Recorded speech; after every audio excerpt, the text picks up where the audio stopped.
Okay, this is part one of the pretest from Unit 0, and our first section we're going to look at is translating algebraic and verbal expressions. So when it says write an algebraic expression for each phrase, what we're thinking about is the things in terms of x and y. And then we're going to put the correct symbols in there. So when it says the word quotient, what we should be thinking about is we should be thinking divide. So it says 4 and a number. What we don't want to do is actually put the divide symbol in. We actually want to make it look like a fraction. I would actually probably do it like this rather than this, but it's just the way I have to type when I use my computer. This one's not quite so easy. There's a few vocabulary words in here, and it's also a special one because we're going to add a grouping symbol in. So when it says twice, we know that means multiply by 2. So we say it's 2 times, but we also say immediately afterwards the word sum. So we know we're doing the sum of 2 things, and then we're timesing it by 2 because of order of operations on these things. So we have to do the sum of it, and we start off with a number cubed. I picked n cubed, but you could have easily picked x cubed. Square root of 3, square root of 3.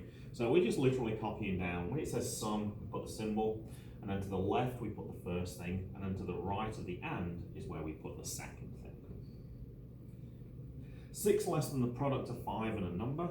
With this having 2 words here, the less than, that's an indicator it's going to be one of those flip words. So actually, rather than starting with 6 minus, we end the equation with the expression with minus 6. The product of 5 and a number means 5 times n, and we'd ideally like to put 5n.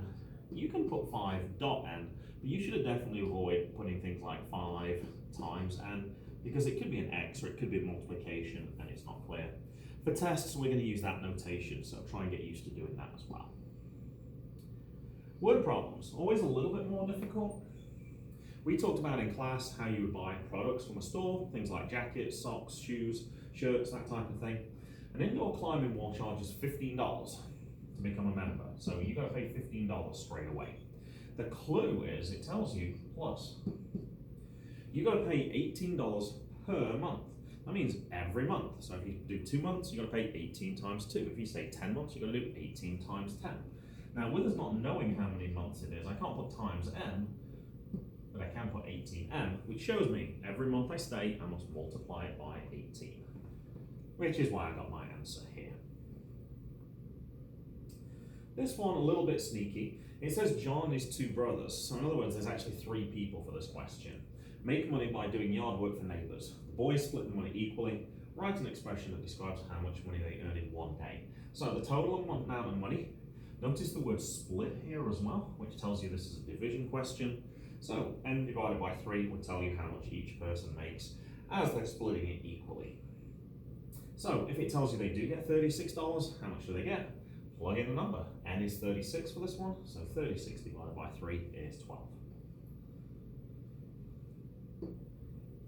The second section of this was actually do this in reverse.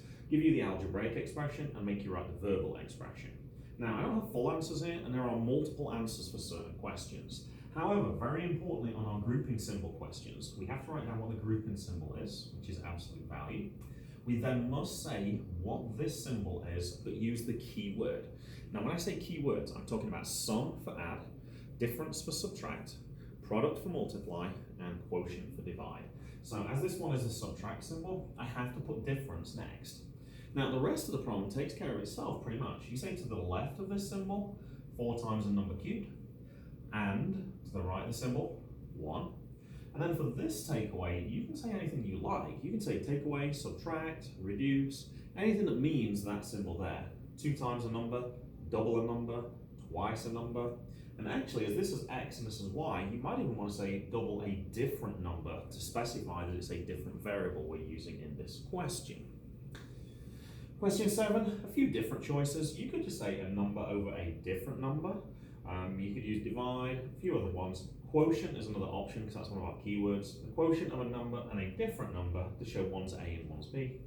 And then plus 3. You could obviously say add 3, increase by 3, any of those words. Last question was an error analysis. A student said the quotient of 5 and x, when actually it was supposed to be x over 5. So actually they flipped the words, so they got it the wrong way round. So if anything, it should be the quotient of a number and 5, Notice 5 though is written out in letters as it's a verbal expression, and also rather than saying x, even though that's what it says there, we would normally say a number, or we could use a variable to represent that.